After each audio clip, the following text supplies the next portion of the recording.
Good gracious.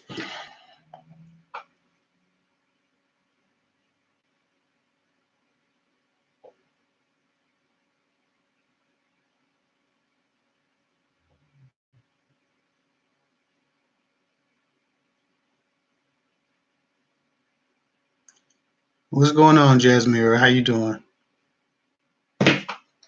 Brittany Thomas, Brandy Jones, uh, Sheila, Vernita, Akeisha, Taylor, Sugarfoot, Marcia, Angel, Bunny Drop. How y'all doing? Man, I was supposed to go live. Wow, we climbing quick. I was supposed to go live, man, about 30 minutes ago, 34 minutes ago. And my computer chose to force an update right as I was trying to log on to YouTube. So I'm not sure what that was about. That's never happened to me before. But then it started looping. It started saying, well, we couldn't perform the updates, restarting, don't turn off your computer. And it did that like 3 times until I just turned off my computer against its instruction. And that's the only thing that got it to work. So my bad for the delay. I was supposed to start at 11:30-ish, and it's more like 12-ish. But we're going to dig into it. Man, I haven't been live in like a month and a half, maybe 5 weeks. I was supposed to be trying to go live once a month, or I'm sorry, once a week. But man, that just has not worked out. I'll try to pick it up here pretty soon, but it has just been a very, very, very busy, a busy time for me. I have a lot of projects going on related to this ebook that I'm doing right now, and it's causing a bit of delays in my lives. So hello everyone, thanks for joining me. Thanks for the people who waited, who see me on Instagram. If you don't know or don't follow me on Instagram, I usually tell them when I'm going live first, so I give Instagram a heads up, and everybody who follows me on Instagram usually comes over to YouTube and watches me. So if you feel like you didn't know and you wish you knew, you should probably follow me on Instagram so that you can get those notifications before anybody else does. I love you back, Life with Jelly Bean. Interesting name. I guess we can get into it. We can talk about whatever y'all want to talk about, but I titled it Dating and Relationships Live Q&A for obvious reasons. But no subject, excuse me, no subject is off the table. Hold on. Yeah, no subject is off the table, so y'all can ask me anything. Shay the guy that said my first live. How you doing? I appreciate you watching. Miss A says my first time catching you live. Yeah, a lot of I got like I've probably got like 9,000 more subscribers since the last time I went live. So a lot of y'all are probably watching me for the first time. So unless you've watched my old live videos, but I guess we can get into it. I'm gonna start looking for these questions. Thanks for everybody joining me. Somebody said, "Help, young man." What can I do for you, Letitia? You said help. Help with what? Somebody said, Kevin, how do you know a man's true intentions? I suppose that's a wide question, but a lot of times a man's true intentions will pour out of him, right? I'm not a holy roly, but I believe in the word of God. And the Bible says, out of the abundance of the heart, the mouth speaks, or from the abundance of the heart, the mouth speaks. Basically, what is in you, what lies in your heart will come out of your mouth eventually. And a lot of times a man's true intentions will come from his words. If you listen to a man close enough, you can kind of figure out what he's up to and what he's interested in. A lot of women always talk about, just this week, I've probably been asked this about 30 times. Well, does this guy like me? He seems to be interested in my personality, but all he seems to talk about, ever since we started talking about sex is sex. Is his focus changed? Does he really like me, or does he just want sex? Usually, a person will speak about the things they're most interested in, and so if a man's only speaking to you about, sex or money, or whatever it is that he's trying to get from you, then that's more likely to be his truer intent than to get to know you. If a guy's not trying to get in your business, he's probably not trying to get to know you, and he has no intent on taking care of you or supporting you through your issues. So I guess a man's interest in your life and your life's issues, his interest in supporting you and being a rock, are usually indicative of a higher intention other than sex. Uh, but some men are just horrible conversationalists. Some men just don't understand how to connect with a woman, and all they understand is the sexual attraction that you can build. So some people do it out of ignorance, but I'm sorry, my iWatch. Many do it because they just want something a lot lighter than a relationship and the obligation that brings. Again, long answer to a very short question. She said, "Can we jump into it? I got a question, or I got questions." Well, Brittany Thomas, if I see your question, I'll answer your question. Let me see.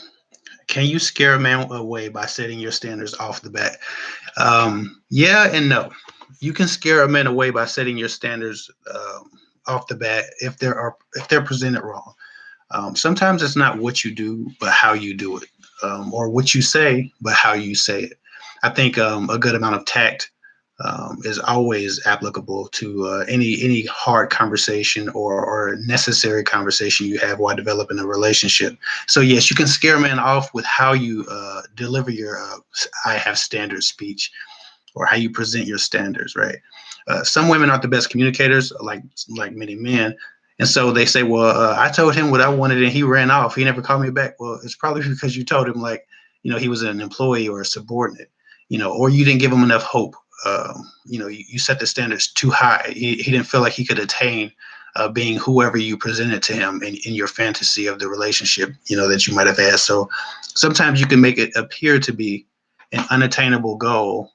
I got all kind of pop-ups. Hold on. I got pop-ups. I don't know what's going on. Okay, I'm sorry. I had a big ass pop-up. I couldn't even see y'all. Sometimes women can make it appear to be an unattainable goal. Just like the other day, I was talking to a woman and she was like, "Well, I have standards. I don't want to do thus and so sexually very early." And so when I tell men that, they usually run away.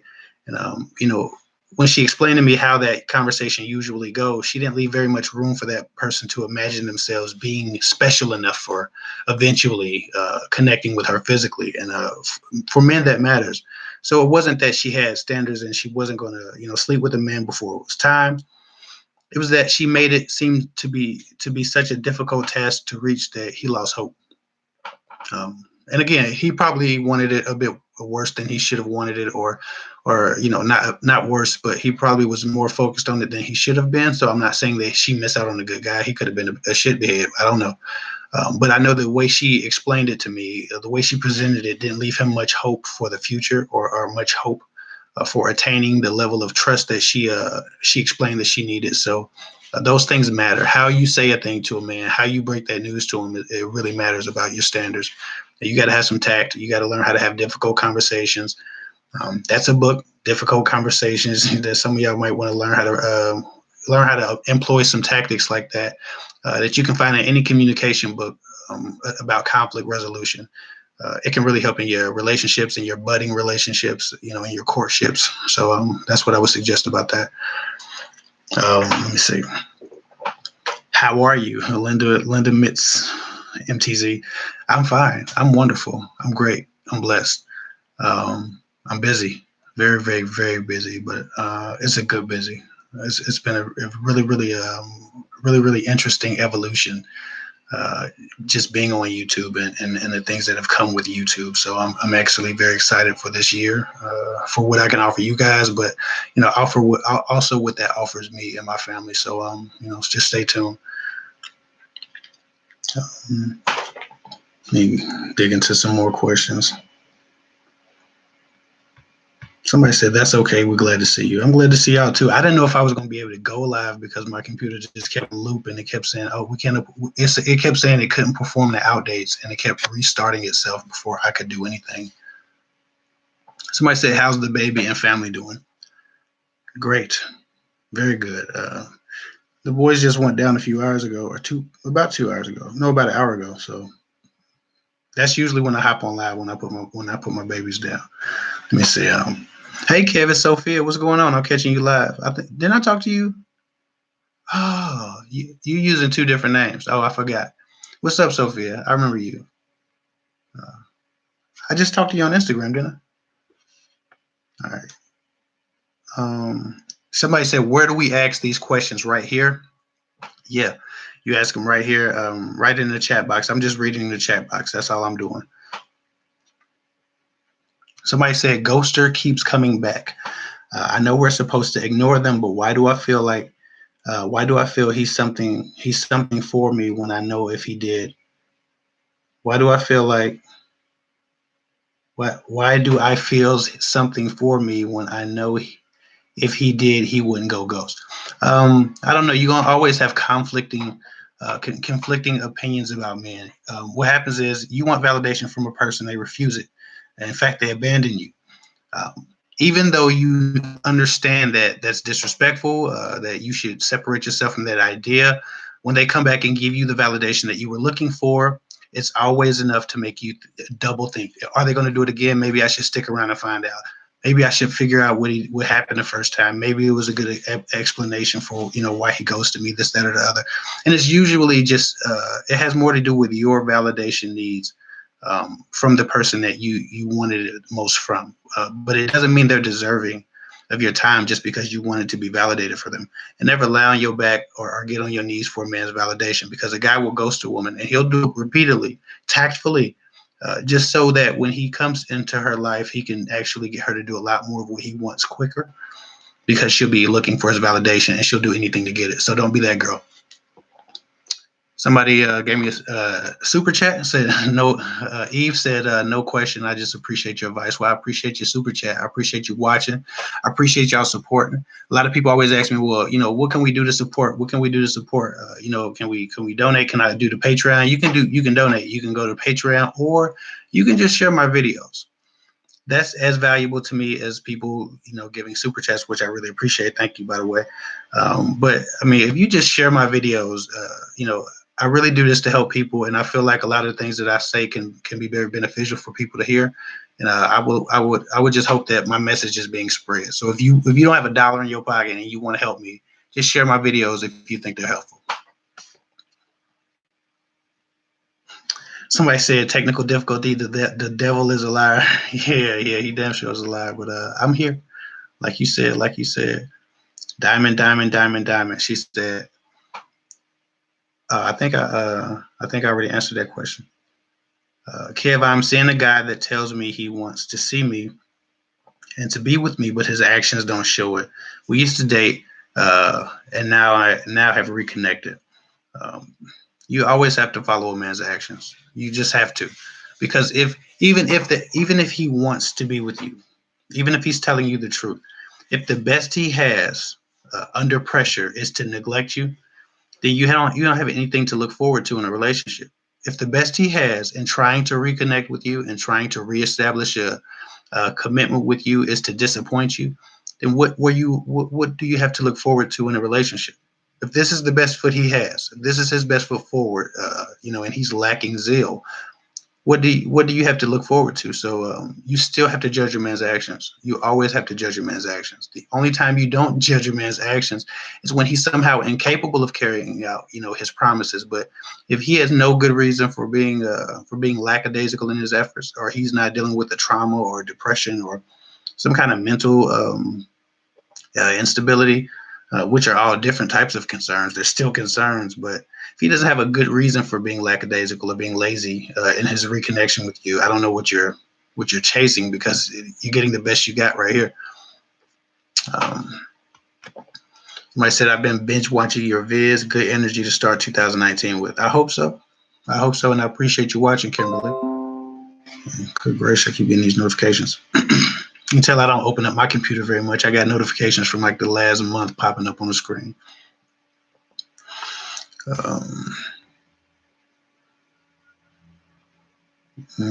Hold on. Okay, maybe I need to go lower. I'm just looking for questions. Somebody said, do you give advice on selfish siblings? Because I got one. Hell, I take a shot at it.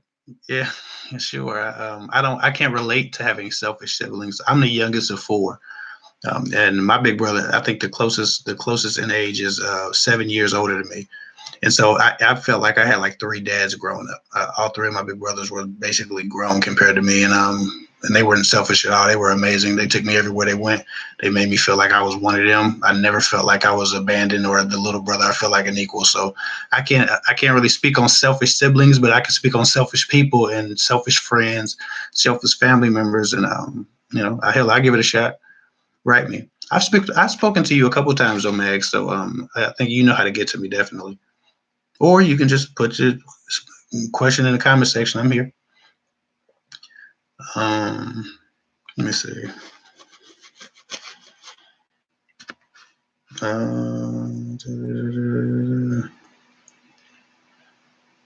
Somebody said I reached out to a blogger I follow to check you out, then shout you. That's what's up. I don't know what that means, but I'm with it. Yeah, woo, Sophia. Somebody said I already read it. I'm gonna go to the bottom and work my way up out of. How about that?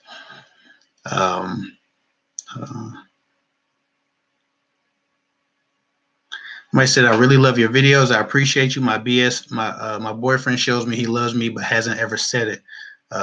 It's been over a year and I still haven't heard the words. Should I put a deadline on it? I don't believe so. I think if he shows you he loves you, then he's expecting his actions to speak for him. Some people grow up in environments where they don't verbally explain, their emotions. They don't connect with their emotions or connect their emotions to other people verbally. That's just not a thing that they do. That's a language that people have. Some people have a speaking emotional language, and others just don't.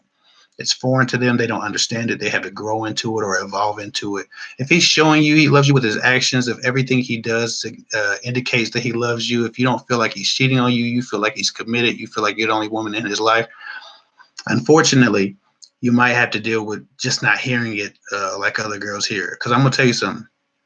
A lot of girls that I talk to hear it on a regular basis. They get flowers and candy, and then they get cheated on. They get flowers and candy, and then they get slapped in the face. They get flowers and candy, and then they answer it to bitch.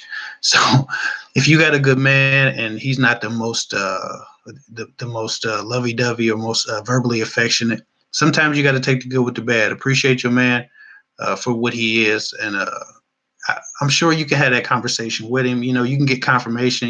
I've been asked that before, but I feel like if he's showing you with his actions, you should find a way to measure his love by his actions and not necessarily by his words. He must be a man of few words.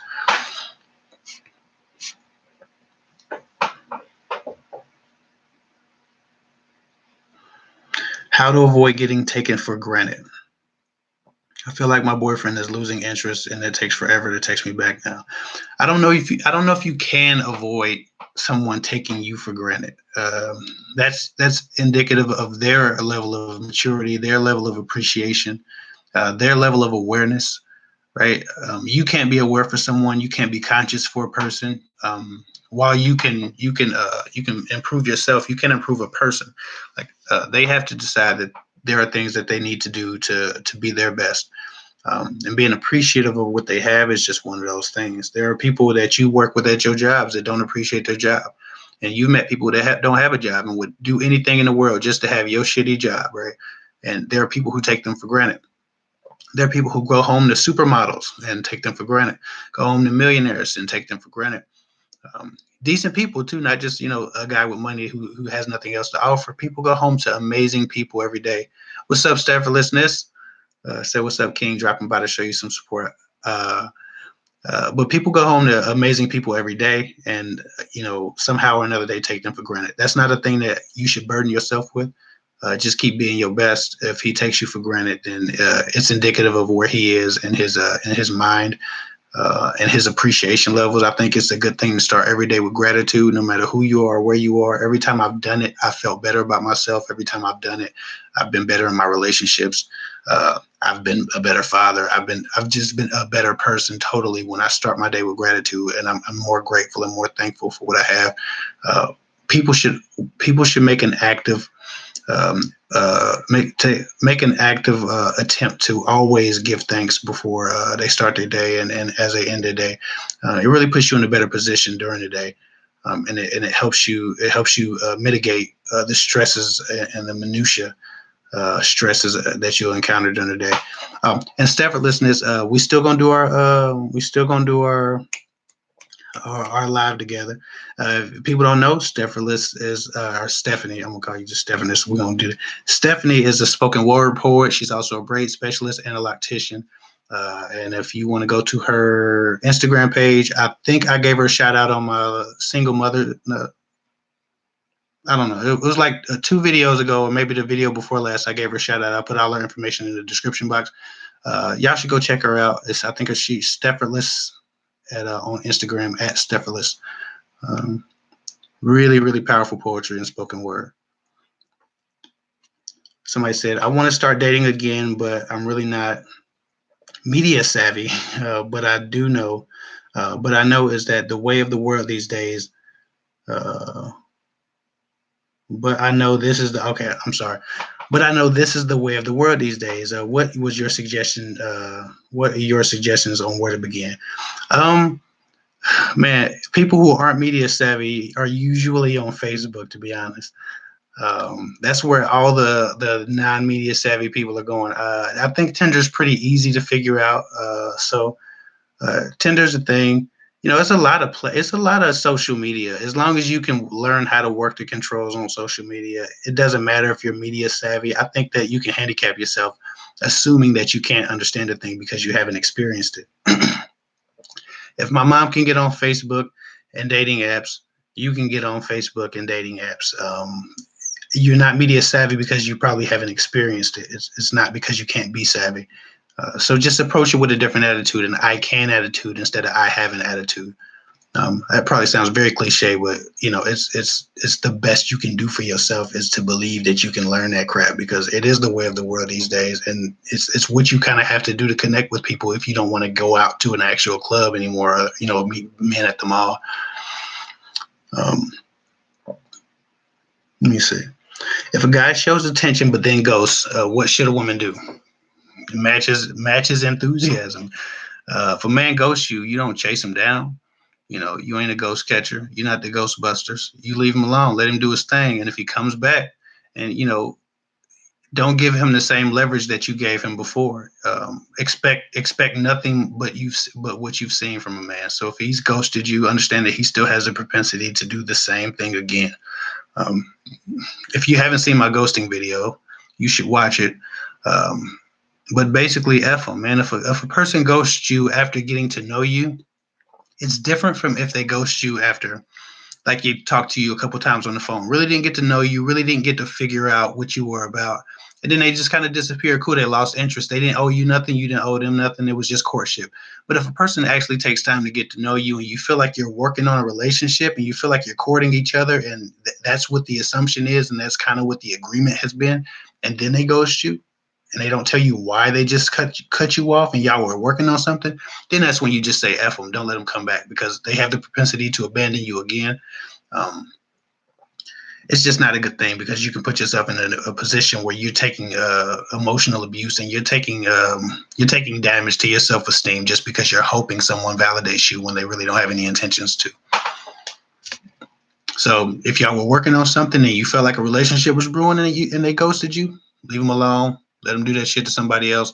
If they just talk to you on the phone a couple times and y'all really hadn't done anything, no one had taken anything from each other, then you can just resume as you will, but make sure you maintain the leverage of not giving them anything you can't get back. Somebody said, there's a guy that claims to like me but tells it in subliminal posts.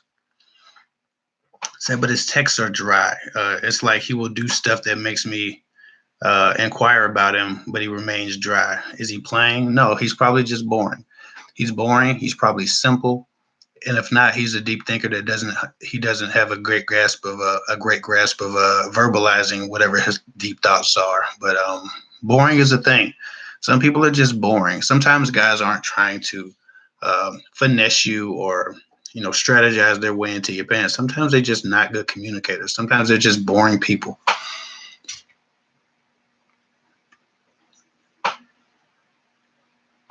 Let me see. People people having their own conversations, and more power to you. How to avoid, and I already did that.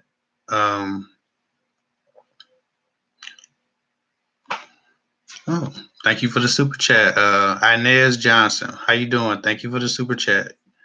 She said, thank you for the advice. I love your channel. I'm thinking about becoming a YouTuber. What video editing program do you use? Man, I'm almost ashamed to tell you. So I have an iPhone. Uh, if you have an iPhone, this will be beneficial for you. If you don't have an iPhone, I think it's available on Android too. I believe it's available on Android. I edit on my iPhone. Like a lot of people use Final Cut Pro if they're editing on a computer. It depends on how in-depth editing you want to get. If you want to edit on your computer and play with the sound and all of that stuff, put graphics in, and like Final Cut Pro will be a good one. But if you just want to keep it simple, cut your videos, cut your verbal mistakes, and editing down from what can be a 15-hour process to like a 6-hour process or a 4-hour process. I think I'm down to editing. It takes me like 3.5 hours to edit a video now. It used to take me like 8 hours.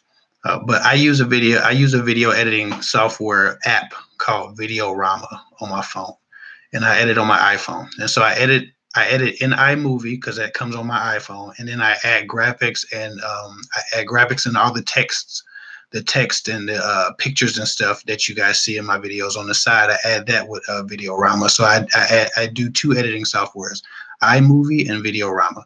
iMovie, I just cut everything down, get it sized up, and then I add the graphics with Videorama. So that's a free app, but you can pay $7 to get the watermark taken off of it if that means anything to you. But I appreciate that question. If you want more help with that, you can write me at kevhicktalksguyswithgirls@gmail.com. Put a bunch of emojis in the headline, and I'll try to answer your questions, the more particular questions about your YouTube starting. But if I could tell you anything at all, I would just tell you to start. Don't wait till you have everything perfect. Just start. Figure that stuff out as you go along. If you're trying to perfect it before you do it, it'll never happen. Shoot first, aim later. Somebody said, how to tell if a guy is unhappy in his marriage. I actually did a video on that recently, Jocelyn. Hold on. That's telling me my connection was unstable. So sorry if y'all lost that connection. But most of my videos are can be used for marriage, or dating relationships. It's all applicable. So watch that video, and then if you have a more particular question, either ask it in the comment section if it's short, or go to my website at www.girltalkwithguys.com to ask it there. Let me see. Somebody said, okay, please help me. My boyfriend has taunted me about getting with another guy during our spring break up of a year for 2 years. Up of a year for 2 years. How do I get him to let go of it? I stayed loyal when he was away when you're brought. Okay, so you cheated on your boyfriend during a break. Well, if y'all was on break, you didn't owe him nothing. Y'all not supposed to be on break. I don't know. Like, y'all not at school. You don't need a summer vacation from your relationship. And if you do, then you're free for the summer. It's a hall pass. I don't understand why people give each other away, and then they get upset when somebody actually finds somebody, or you lay down with somebody. He shouldn't have let you go on no break. Y'all should have been in a better place. He should work harder to make sure that y'all in a better place, and you should probably do the same. But I don't believe in all that break stuff. So that's just me. Ain't nobody going on break over here. Anybody, nah, we ain't doing that. Breaks are always the beginning of the end, because when people start taking breaks and people start taking advantage of breaks, the relationship is nearing an end. So hopefully y'all can make it through this, but it doesn't seem like he's going to ever get over the idea of somebody on top of you sweating, to be honest. So hopefully time heals our wounds and y'all can eventually move away from that conversation, but it's going to take many, many, many years of him ignoring the fact that ever happened, and he's going to have to get to the point to where he feels like that couldn't happen again. And I don't know how secure he is, so that may or may not happen. Somebody said, okay, so my question is, do long distance relationship work? If so or no, what advice do you have? I used to be in one and it never worked out, and I was disappointed because he cheated on me. Long distance relationships work if there's and I did a video on this. You should probably check it out, Naomi. But long distance relationships generally can work out if there's an end of the distance in sight. So if people can expect to ultimately be with their partner, then yes, you can have a long distance relationship. The anticipation of being together one day can hold people's interest. When there's no anticipation for being together, when there's no end of the distance in sight, people lose hope and they lose interest, and then they start moving on to different options, more close options, more tangible options of romance. So that's the case with long distance. And then you still have people who would have cheated on you whether or not they live 2,000 miles away or down the street.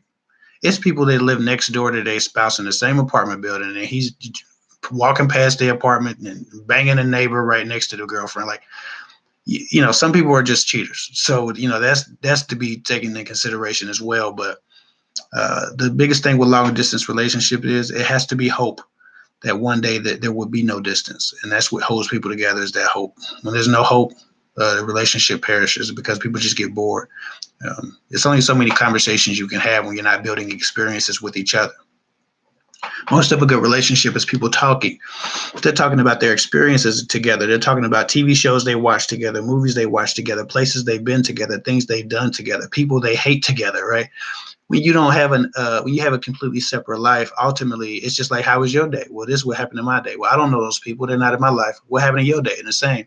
Ultimately, there's no interest. There's nothing to hold on to because you don't share a life together. So that's what the problem with long distance relationships. If you're in one, make sure there's an end in sight for the distance part of that. Somebody say, can a guy you never spoke to be interested in you? We just lock eyes and we see each other and we turn our heads and keep it moving. Could he be interested? He can be crushing. And I think if somebody has a genuine crush, then yeah, there could be some interest. I've had a crush. I've had like really hard crushes on women that I didn't know, never talked to. But you got to understand something. When you are interested in, or you have a crush on somebody that you've never spoken to formally, or never introduced yourself to, or never had a conversation to, you're first of all, you're crushing on their aesthetics. You've seen them; they look like they're your type. Immediately, you're attracted to them physically. But outside of that, you've imagined everything else. 100% of anything that you think about a person that you have never met, never talked to, is shit you're imagining. It's you. You're basically falling in love with yourself. You've created the perfect spouse in your head, and you're falling in love with them, or you're crushing on what y'all could be. You don't even know what their voice sounds like, what their speech cadences is, their tones, their moods, their issues, their likes, dislike. You don't know any of that. Their character, their integrity, their beliefs, their passions. You don't know any of that. You're just making it all up. You're in your mind. You're just imagining everything to be perfect. It's almost like when I used to daydream about being a dad. I've always wanted to be a father. So from the time I was like 12, I used to daydream about having kids. And in my daydreams, my son would always do exactly what I told him. I'd be like, yo, son, go over there and clean that up. And he'd be like, yes, daddy. In my daydreams, my son never said no or anything like that. That's not realistic. Kids will drive you crazy. Kids are disobedient. Kids have minds of their own. And if you have, or you are a parent and you imagined your kid before they got here, all of your daydreams were all about how it was going to be just beautiful having a little son or a daughter to do what you told them and take care of them and raise them.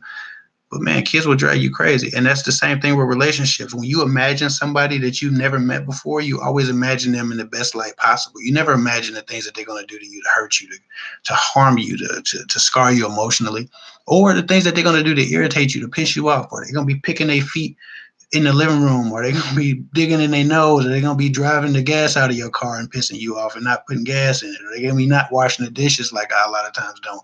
Like, you don't realize that stuff. You just think about the perfect thing that somebody could be, and that's what you daydream on. That's how the mind works. So, what was the I don't even remember what the question was, but I think I answered it. All right. Tati with the $50 super chat. First of all, thank you very much for that super chat. It's very generous of you. I appreciate it. And it doesn't seem to be a question there. If you did have a question and you forgot to ask it, or you think of one, please put a bunch of emojis next to your question so I can see it when I scroll through. And I'm out of order. I'm going up and down and everywhere right now. So if you do have a question, I'll try to find it beforehand. If not, I'm sure somebody will let me know where it is, or copy and paste it and ask it for me. But thank you so much for the super chat. Oh yeah, so I answered your question. Yeah, a man can be interested in you, but it's not likely that your interest is based on anything.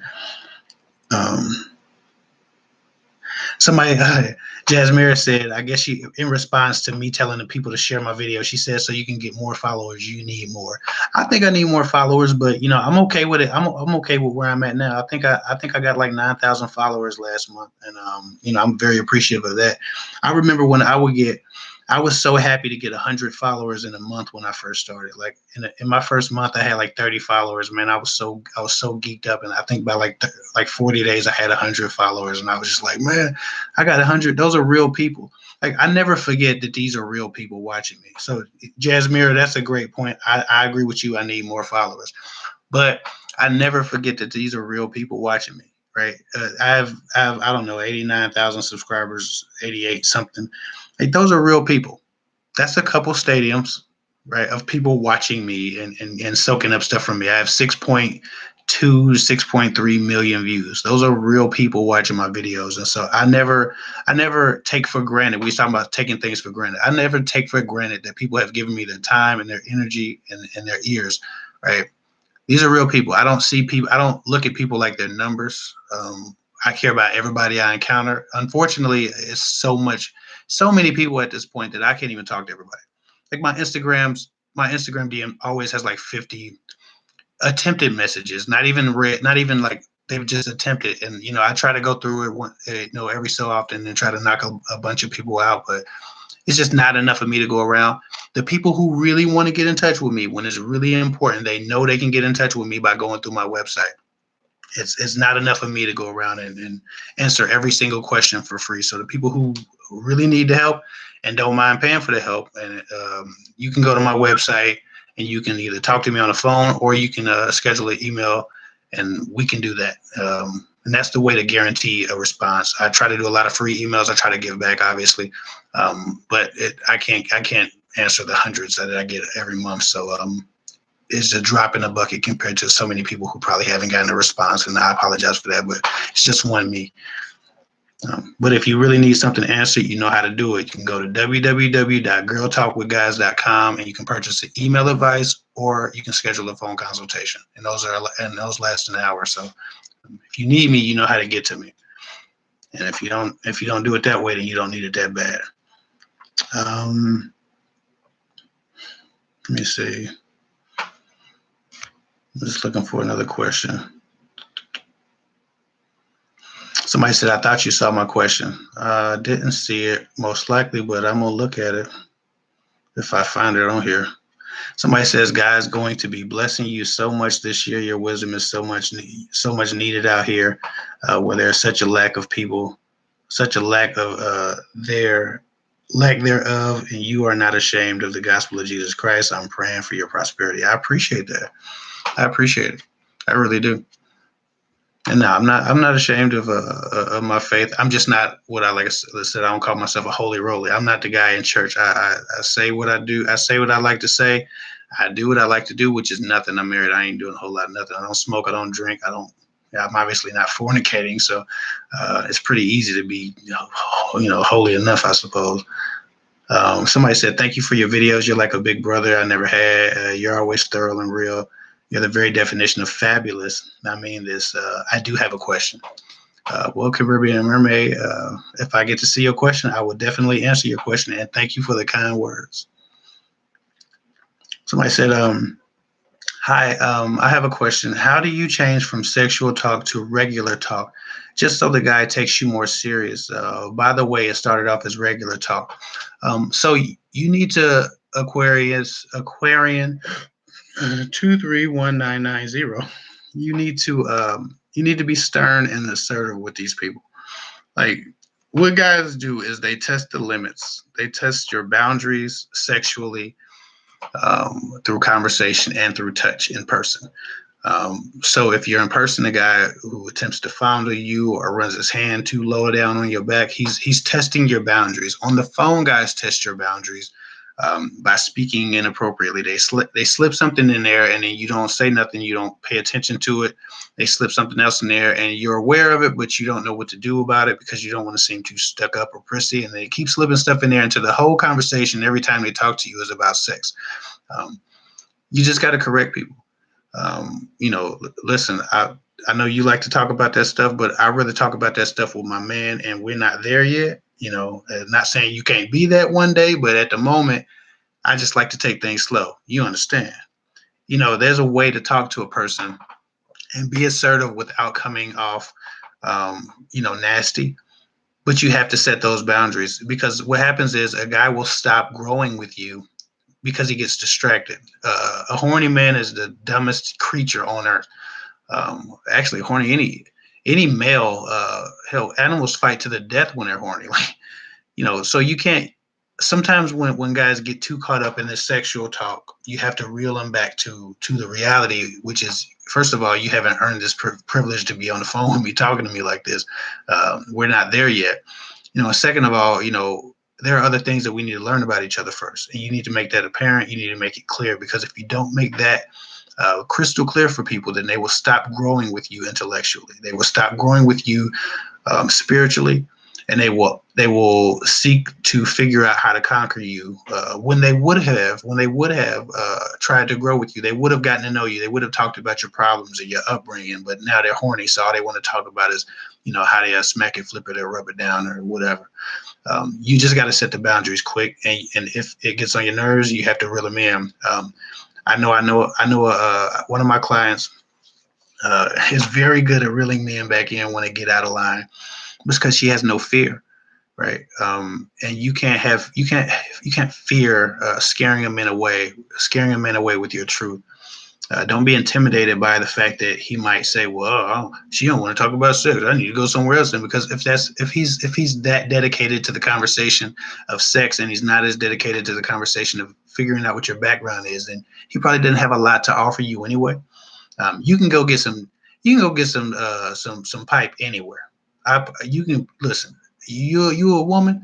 You can go get some pipe anywhere, and you don't have to be particularly attractive to get to, like men are everywhere, just horn dogs. You can find yourself a nasty, promiscuous, whorish man to give you some pipe. So you don't have to settle for no man just because you feel like, okay, well, I don't want to run him off because he needs to sex. You can get some sex anywhere. He has to offer you something else that you can't get anywhere else. That's the whole point of a relationship, is to find somebody compatible with you that can give you some value that you might not be able to get from another guy. The guy next to your man sitting in the movies, if you go to the movies with your man, and the guy on the right of you and the guy on the left of your man can both give you the same thing, then you ain't got no special man. You supposed to get a man that has something to offer you that's unique to what you need.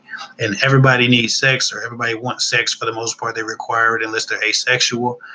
You have to offer more, and a man has to know that, and a man has to know that you require more than that. So you have to set your boundaries early.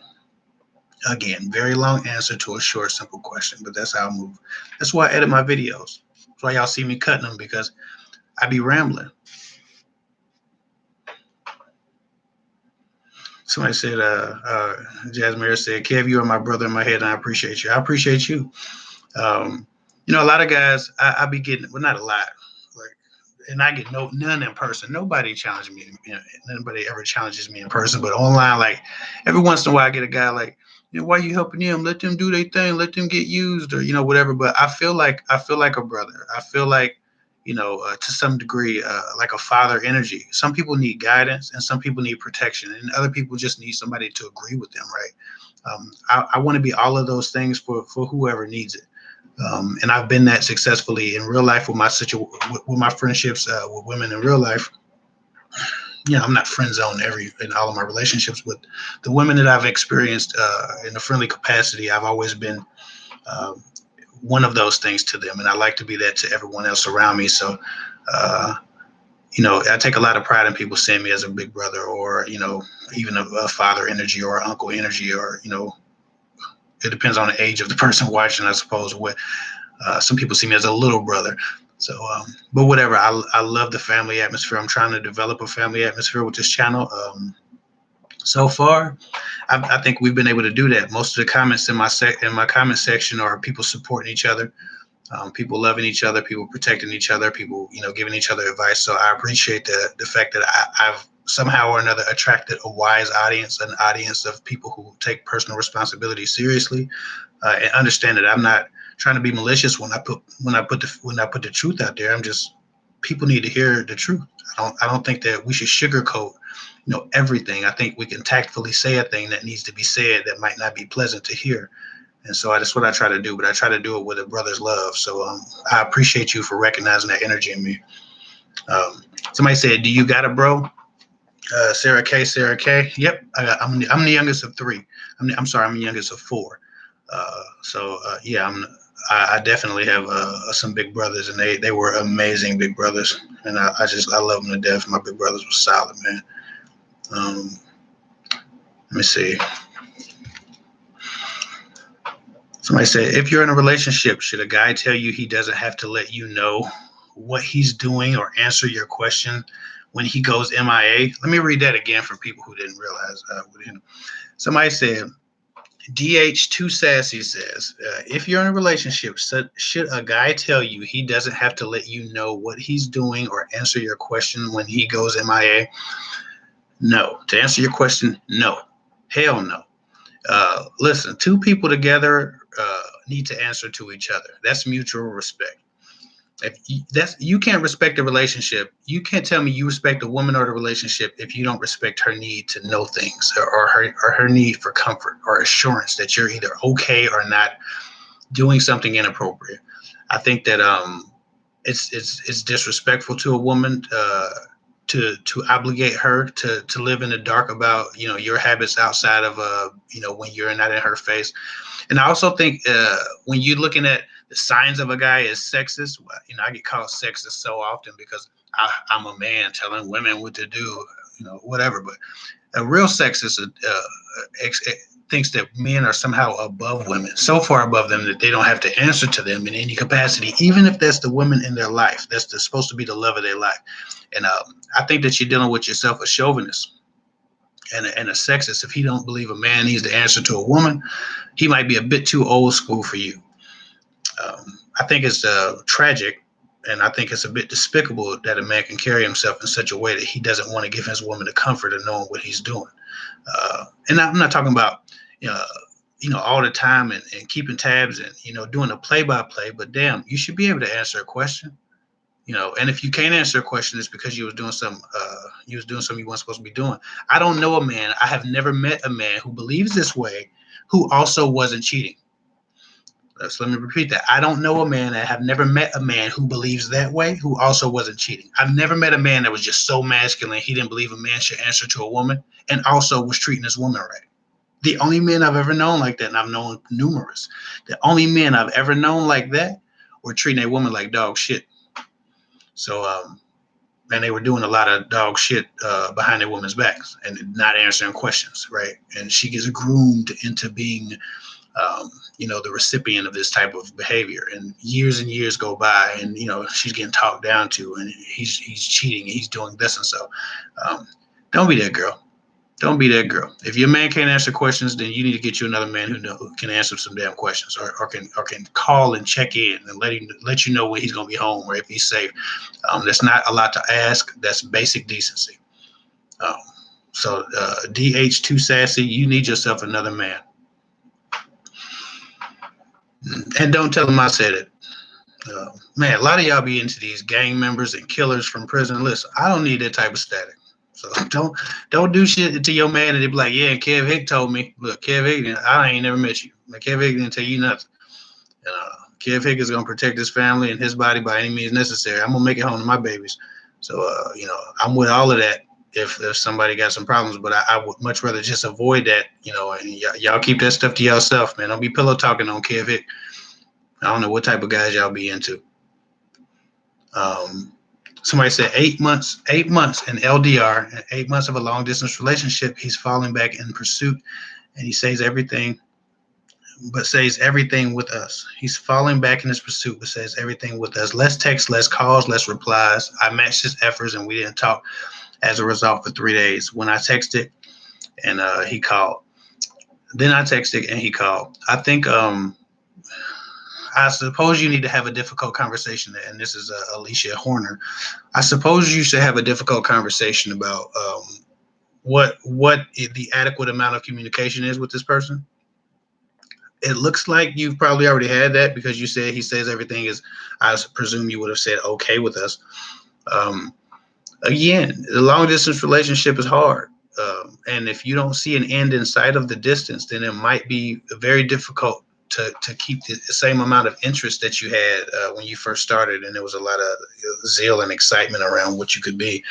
Sometimes potential kills because you realize it's just an idea that you have in your head. It's not a reality. Um, if you match his efforts and you don't talk, he could also be matching your efforts. So sometimes playing those mind games.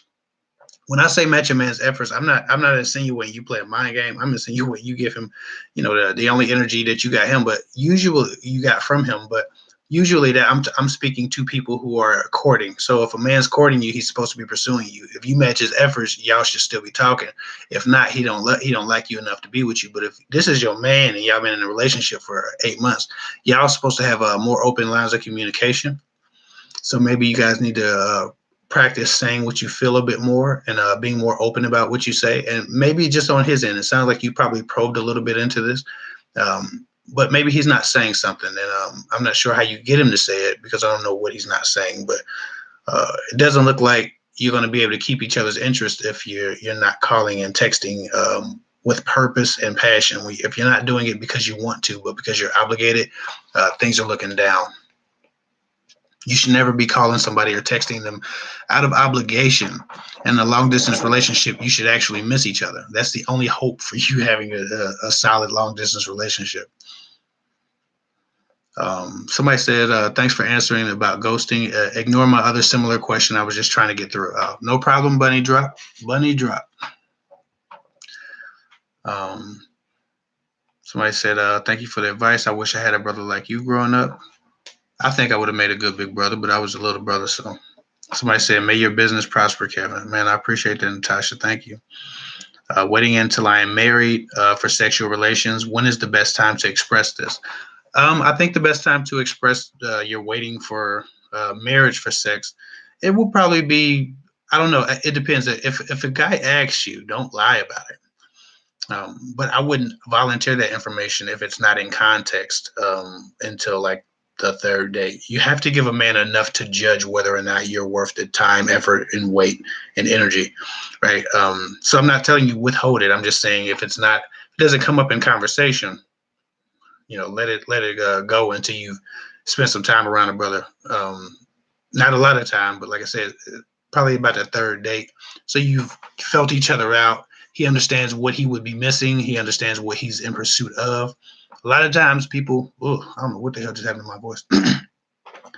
A lot of times people dismiss a woman or a guy very quickly because they think that they may not be worth the trouble, but they just didn't learn enough about that person. And if they don't learn enough about you before you spring that on them again, you're telling a man that doesn't know you, that has no affinity for you outside of his attraction, that you have no chance of being with me unless you marry me. Well, he doesn't have a reason to think that he needs to marry you. He doesn't have a reason to think that he wants to marry you. A man can love a woman and still not want to marry her. So if a man just thinks a woman is cute and he's taking her on a date and he's told you got to marry me, then he might be a bit taken back. So you want to give him enough to judge, enough to have correctly measured your potential as a couple in his imagination before you tell him, hey, and by the way, we ain't gonna do nothing until you get married, But that's just me. That's how I would do it. You can spring that information on somebody too quick, and you can get cut out before they even recognize whether or not you have anything to offer them, and vice versa. Sometimes people throw each other away way too quickly. Okay, life with Jelly Bean question. I started getting feelings for my friend, but I'm unsure if he likes me. He smiles at me and always starts the conversation and stops me to talk whenever he sees me and always makes sure I'm okay. Um, well, I don't know if he likes you based on those things, and I don't know how much of it is your interpretation of his ideas or his interactions with you. I don't know what makes sure you're okay means. I'm not sure how deeply he's probing into your life, how badly he's trying to be a rock or a steady shoulder for you to cry on, or if you have anything to cry about.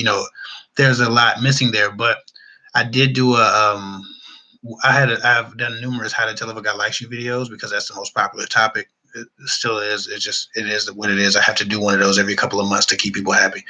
And I've found a new angle on it every time I've done it. It's probably about 10 of them on my channel. But they're all 10 different scenarios. And one of the scenarios I spoke about was how to tell if a guy wants to be more than friends. Like if you got a friend and he wants to be more than friends, I went around that. So if you would look for that video in my channel lineup, that might be of some help to you. But I don't know enough specifics to give you any more than that. But you should start with that video, how to tell if a guy wants to be more than friends. That would be a good one for you to check out. Somebody said, Akeisha Grant said, I've been wanting to end it because he is acting selfish. I didn't want to take me out. We only went out once. I'm sure there's some more to that question. I don't even think you were talking to me. I think you were talking to somebody else. But if you've been wanting to end the relationship and you're not having fun in your situationship, and you feel like somebody's being lazy, don't waste your time. Yeah, I think you know him enough to know whether or not there's potential for you to truly be happy. So she said, yeah, we spoke on IG a couple weeks ago. Nah, you Moonlight, something about the swing by the moonlight. I follow you. I'll be talking to you. We talk a lot, or we talked a lot. And you seem to be doing well now. So Aubrey Denson, yeah, I know exactly who you are. I don't not remember you. I spoke to you a lot of times. It's all good. I actually follow you. I don't follow a lot of people. I don't know why, but I actually follow you. So I seen you on vacation. I think you at the beach this week. Enjoy your vacation. Somebody, okay, she said, is it okay just to have sex with one guy that you don't take seriously and no one ever, and know you, I'm sorry, know you would never be with, but the sex is good and he is very attractive. It doesn't have all that I would want in a man. Okay, so if he doesn't have all that you would want in a man and he's very attractive and you know you don't really want anything outside of sex, is it okay to, yeah, what you're referring to is a F buddy situation or a cuddle buddy situation, whatever, I think that it's safer to get with a person that you can trust at least sexually. If you have to express those needs sexually, I would prefer that you do that.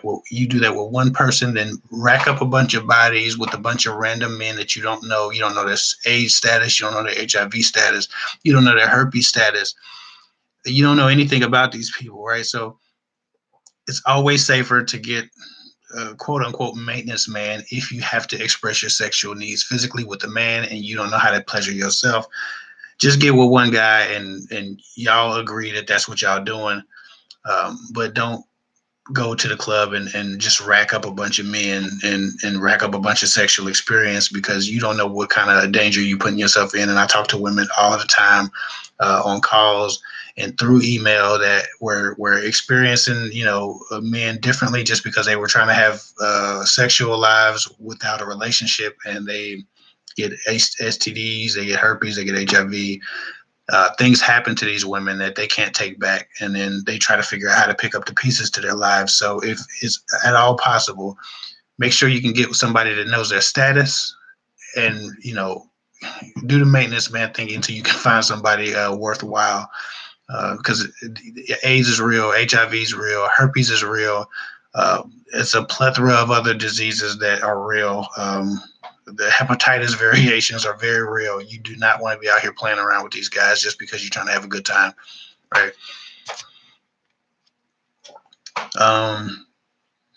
Let me see.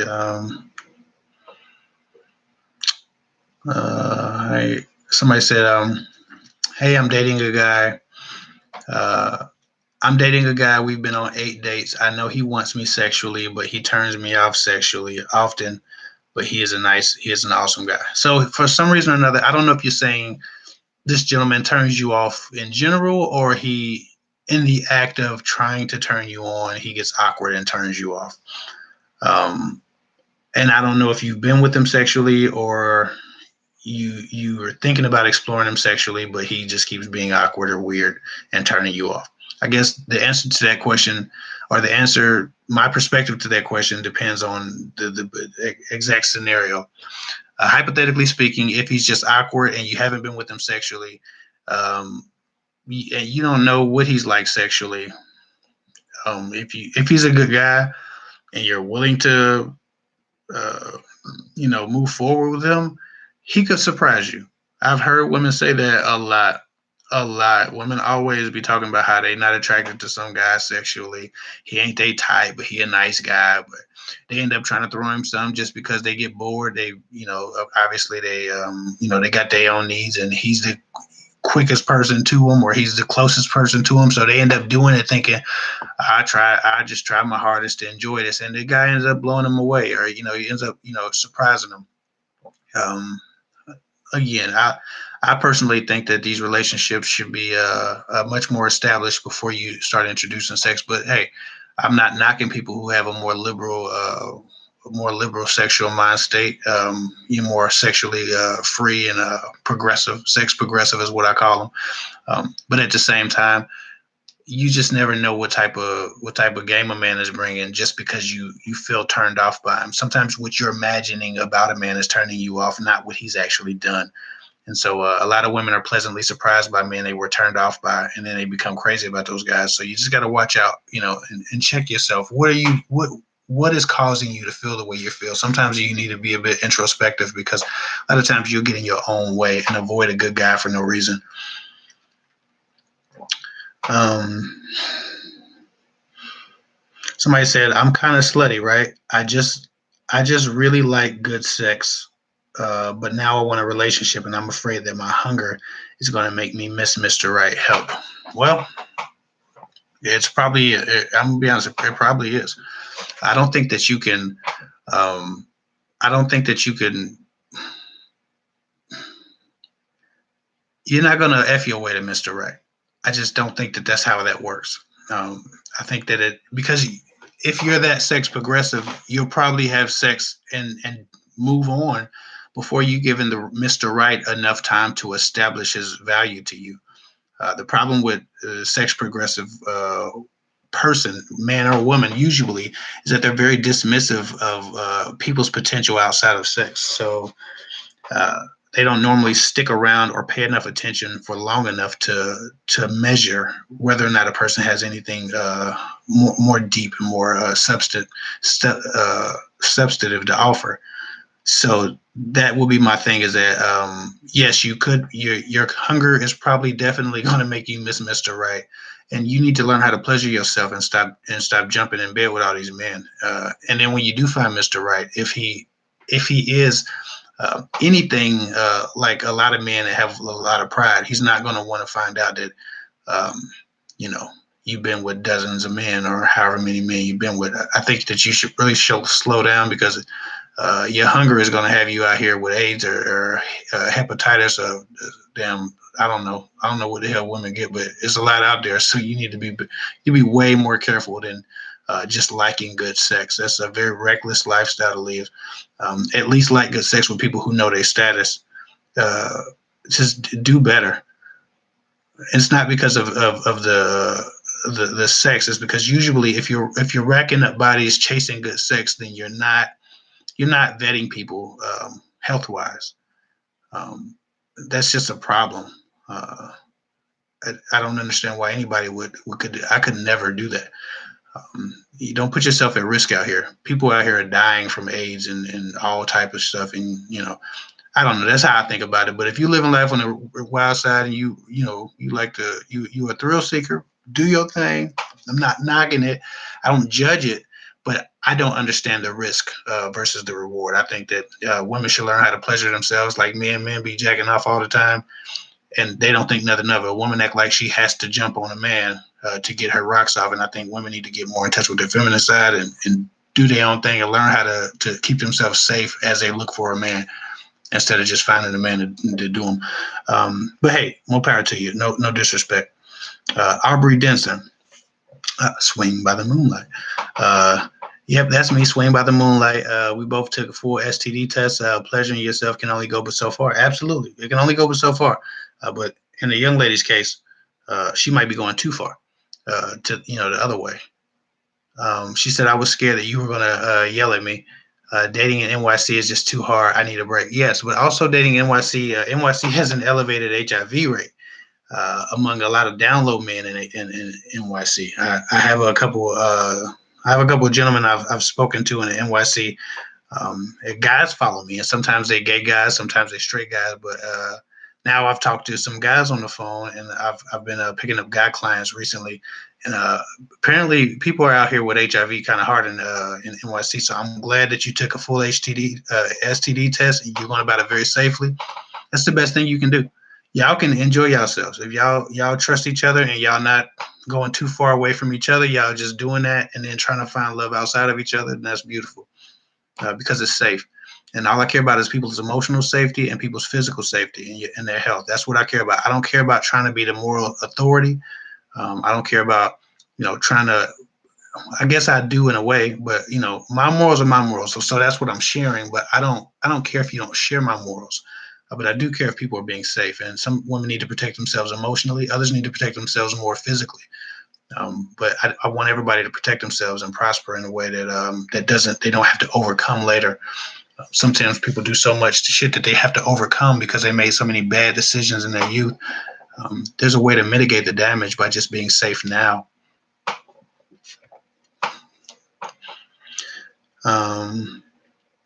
Kevin, what if you're interested in a guy okay, I already read that one. Okay, now I'm about to go all the way down because I probably missed a bunch of questions. Now I've been up for so long. Let me see on this list I'm referring to. Somebody said I'm 19 and I've never been in a serious relationship. Is there something wrong with me or should I wait? No, there's nothing wrong with you. You're only 19. You're not supposed to have really been in a serious relationship yet. Everything that you've experienced so far has been juvenile. You've been an adult for 1 or 2 years. So it's not a big deal that you haven't been in a serious relationship. You should probably make sure that the reason for your lack of a serious relationship isn't your distraction with more trivial things. Make sure you're giving people enough time and enough of a chance to establish their value to you or their lack thereof. Don't rush through people and don't dismiss them too early. But no, 19 is very young, and it's not a problem. There's nothing wrong that you haven't been in a serious relationship. Somebody said, what does it mean with someone's minds and values is what attracted you to them? I guess it means you have a better foundation than someone who just thinks someone you just think is attractive. If their mind and values are what attracted you to them, then at least your eyes on the prize. But that's a more important parameter than his cologne or his swag or his shoes or his style. So I think that you're doing well. If Walter H, if that's what you're judging men on, if that's what's pulling you to men are those things, then you're doing well. Let me see. Yasmin NPR said you missed my question. No, you need to go up. I'm gonna go up, Yasmin. I'm gonna look for Yasmin. I'm gonna look for Yasmin's question because she seems to be a bit perturbed at me. Hold on, Yasmin. Somehow or another, I miss Yasmin's question. I mean, she could just ask it again at the bottom, but at this point, I'm so far up that I probably miss it again. Let me see. All right, I can't find it, Yasmin. You're going to have to ask it again at the bottom. Copy and paste it or something. Somebody,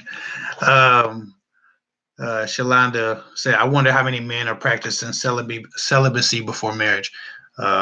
Thinking emoji, thinking emoji, thinking emoji. Very few probably are practicing celibacy outside of the guys in church and attached to their religion. And I don't suggest, I'm not suggesting that women practice celibacy. I'm suggesting women don't, to be honest, whore around. There's a difference between being sexually active and and test driving every guy that walks past you, or every guy that you're attracted to, or every guy that waves at you or tells you you're beautiful. Celibacy is not what I'm advocating is as much as being safe, making better decisions, um, being aware that you have a future. Next year is coming. The year after that's coming. Hopefully the man of your dreams is coming, and you need to have something left to give him. And sometimes you can give so much to other people that when you do finally find a good man in a stable relationship, it's very difficult to adjust to that because you're used to the dysfunction and the mobility and the fluidity of your sexual lifestyle. So I think that there's a balance that needs to be struck. It's not about celibacy. It's about being self-preserving. Good question, though. Very few men are probably being celibate. But you should probably require more of a man than him to be whoring around too. I don't suggest that you, if you watch my last videos, I said reject men who whore around. I just think that people should operate with more integrity on both sides. Can you do a video on diverting sexual conversations? Oh, that's a very good. That's a very good. It's a very good topic. Diverting sexual conversations. Okay, my wife sent me Yasmin's question. I need to turn my ringer on. Yasmin, I got your question because my wife sent it. She must be in the comment section. I don't know what she's doing. I ain't seen her, but she must be moderating. She said, Yasmin, so I have this so-called guy friend. He always says things in the moment, but when he says he's going to do something, he doesn't follow through. Nor does he let me know plans. Uh, Probably typo. It changed his mind or hit me up even to get on my bed or apologize. So basically, you got a guy that tells you in the moment he's going to do stuff, and then he flicks on you, and he doesn't even acknowledge that he's disappointed you, or that he's let you down, or that he stood you up. You said he's a guy friend, so I don't know how to measure that other than you have an interest in him and he has an unestablished interest in you, or you haven't figured out what his interest is. I can tell you that if a man's making plans with you and forgetting about him, or I'm sorry, if a man's making plans with you and forgetting about those plans, you probably aren't the one he's thinking about. If he's telling you he's thinking about you, he's not going to be forgetting about all the plans and flaking on you every time. And I don't know how many times that's happened. A lot of times some stuff happened once or twice, and the woman, explains it as if it's happened like 45 times. But if indeed what you're saying is true, which I believe, if he's doing that consistently, flaking on you and not acknowledging the disappointment he's causing you, then he's not the one for you. You need to divert your attention to another person, someone more worthy of your attention, because he's not a person respecting the attention that you're giving him. So yeah, Yasmin, you should probably move on mentally if you can't get him to commit to the things that he said he's doing, or to keep his word. That's very important. That's the basics. If a man's in a relationship with you, you have to trust that he's going to be able to keep most of his words, right? Let me see. Wow, this live is for me. What do you do if? What do you? This live is for me. What do you do if you turned 25 last week and is still a virgin?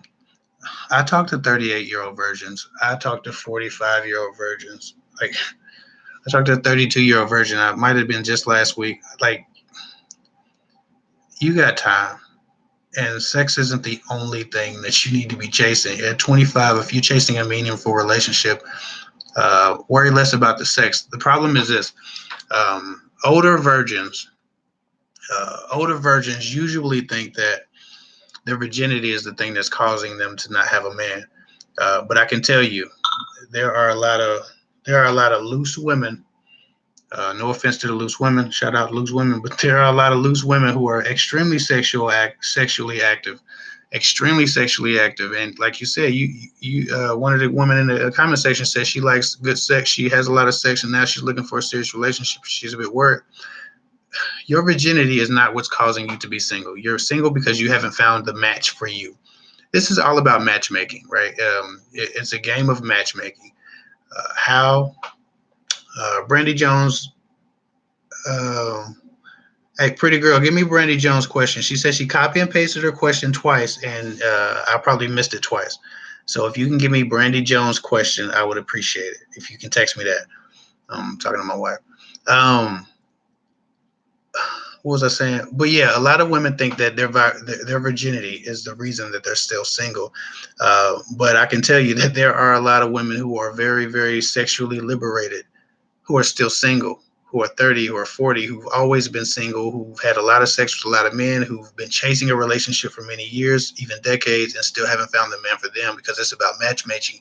Matchmaking. It's about entertaining the men who have the most to offer you, who have the things that you need and require, who in turn value the things that you present, right? And so don't blame the virginity, and don't think that for 1 second you have to change your standards to receive a man's love, because that's not what it's about.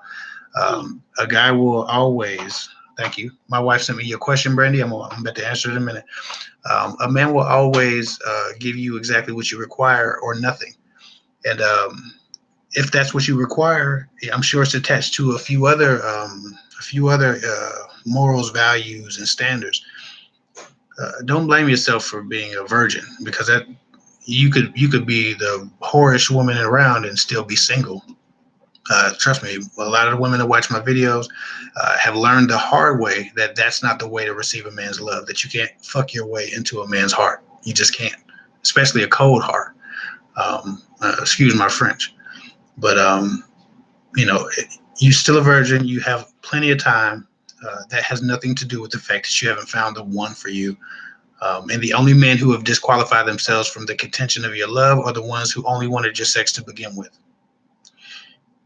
So I'm gonna read Brandy Jones' question, because she said she copied and pasted it twice and I didn't answer the question. So Brandy Jones said, "My child's father and I started dating again.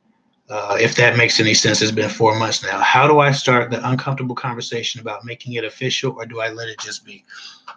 Do you require it to be official? Like, if you want it to be official and you don't want to just be his baby's mama that he's banging on a regular basis, and or living off of, or you living off of him, y'all got this whole relationship, and you're not receiving the comfort and the security of knowing that you're stable, then that can be a problem. That can be very problematic. So if that's what you require, if that's your goal, I'm not sure why you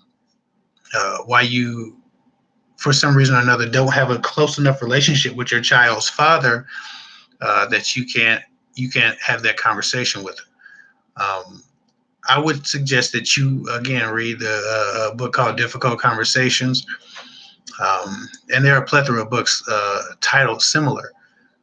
But I don't know what y'all dynamic is. I don't know how emotional he is, how not emotional he is. So for me to give you the words specifically would be a bit irresponsible, because I don't know who the receiver is. And sometimes you have to tailor the message for the receiver. You have to bait the hook for the fish.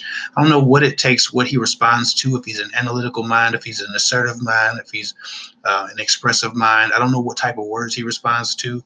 I don't know how detached he is from his feelings or your feelings. So I can't answer that, with a script, but I can tell you that the fact that you are not close enough with him that you can have that conversation at all is a bit disturbing.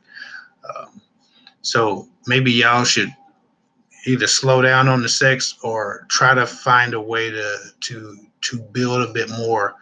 Because if you already have a child with him, I think that you should be more emotionally connected than being afraid to ask him if is this going to turn into anything. Do I have something to look forward to here, or are we just having sex again? Are we just F buddies? Are you just banging? Is he just banging you for the hell of it, or does he have a plan? What are we doing? I think that you can ask a man that after you've had his child and given him some for 4 months. I don't think that's too much to ask. Let me see. My wife sent me Nora Lani. Nora Lani says, "How often should you communicate with someone you are recently getting to know?"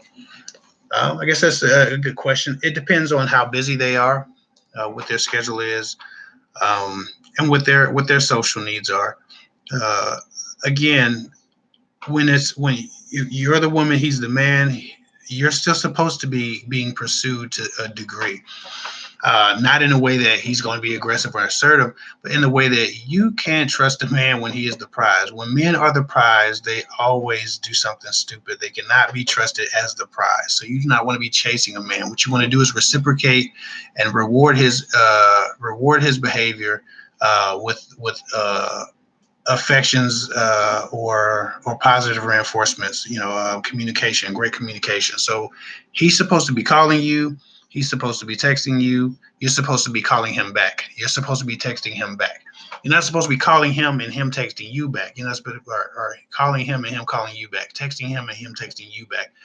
If he won't take the initiative to contact you, then you might want to consider backing up and seeing if he comes forward a little bit more, because chasing a man down is only going to irritate him, draw him further away from you, or put you in a position where that becomes the dynamic, and now you have to chase him around as your man. As your man, you got to call him all the time. As your man, you got to check up on him all the time. As your man, you got to do all of the things and plan all the dates and be the assertive one, because he's used to you doing everything. You don't want to set the type of dynamic in your relationship. So if you're getting to know a man, it should at least be 50-50. Uh, but it should be more like 60-40, him trying to call you, him trying to contact you, him setting up dates. Once you get to a place to where you've spoken, I don't know, numerous times, and you've went on numerous dates, then yeah, you can have a more genuine back and forth flow. But never find yourself in a position where you're the one calling all the time, you're the one texting all the time, and he's just receiving your calls and calling you back, or he's receiving your texts and eventually texting you back after some time. It's just not a good way to be. So how often should you communicate? Again, it depends on how busy they are, and what their social needs are, what their level of interest in you is. But I would mirror their behavior. That's a safe bet. If he calls you one day, you can call him the next day. If he texts you one day, you can text him the next day. If you start skipping days, you start skipping days. Unfortunately, it's the slow way for things to die, but it's better than you chasing a man who's running away. And some people aren't going to tell you, hey, I don't really like you like that, or I'm not really feeling you. They're just going to let it die off naturally, and you just have to be okay with that. That's the nature of the beast. Most people ghost each other, or they let each other down easy. All these people that get upset, that they say, why don't men just be honest with women when they don't like them? That's some bull crap. Men ain't. But they don't realize that women do the same thing. You know how many times I've gotten a woman's number and she didn't answer the phone when I called her, or she answered and was like, all right, I'm busy. Call me back this time, and you call her back that time, and she'll give you the run around. Or, women do the same thing. People let each other down easy because, first of all, they don't want to feel guilty. They don't want to hurt anybody, and they don't like conflict. So whether or not it's the selfish idea of not feeling guilty, saving their own emotions from the trauma of rejecting you, or it's about saving yours, people do not like conflict. This is the bottom line. So let somebody let you down easy if that's what they're trying to do, and make sure y'all letting people down easy. People are crazy out here. Y'all don't want to piss nobody off about no rejection. Someone said your words are mirroring mine. Stop it. Okay, wow. I got some more questions. Somebody said, I did the backing up, let him come to me, and now he's coming strong, and thank you very much. Yeah, see, sometimes it works like that. You just have to change the dynamic. Sometimes when people sense rejection, they try harder because they don't want to be rejected. Who wants to be fired from a job? Even if they don't like the job, they don't want to be fired from it, right? They want to quit the job. And so it's kind of like that sometimes socially. People don't want to be rejected. They want to reject you. It's easy enough to do if you're aware of the situation. Somebody said, why do men plan a date and then the day of no call, only to realize the day after, and when he decides to call, it's just that I'm waiting on you to touch base? Why they do that? Well, Some men are irresponsible. Some men don't pay enough attention to their scheduling. Some men just pretend they didn't know and make excuses. Please help. I was hanging out with a few coworkers. Somebody said, please help. I was hanging out with a few coworkers, and a female coworker pointed out that I have small hands. The only male coworker said, yeah, but are they soft? Was he flirting with me or what? Um, I don't think he was flirting. I mean, maybe he was. He was probably trying to add himself to the conversation. So I guess that's indicative of flirting, but I don't think that's a particularly flirty thing to say. I think he was just saying you got small hands.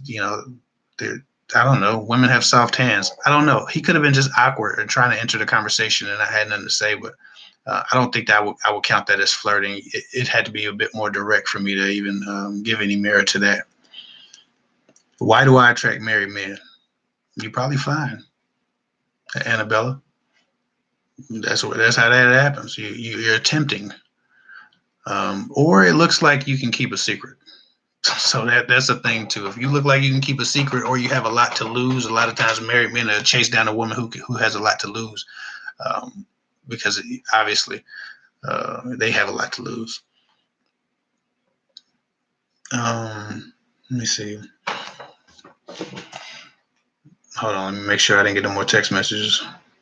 All right, my wife texts me the questions that I be missing. I know I missed a whole lot of questions, but when people start raising hell, then she texts me. Somebody said, Miss Q said, I unintentionally got in my own way with a great guy. Fell in love with him, but pulled away after 6 months plus, and an apology.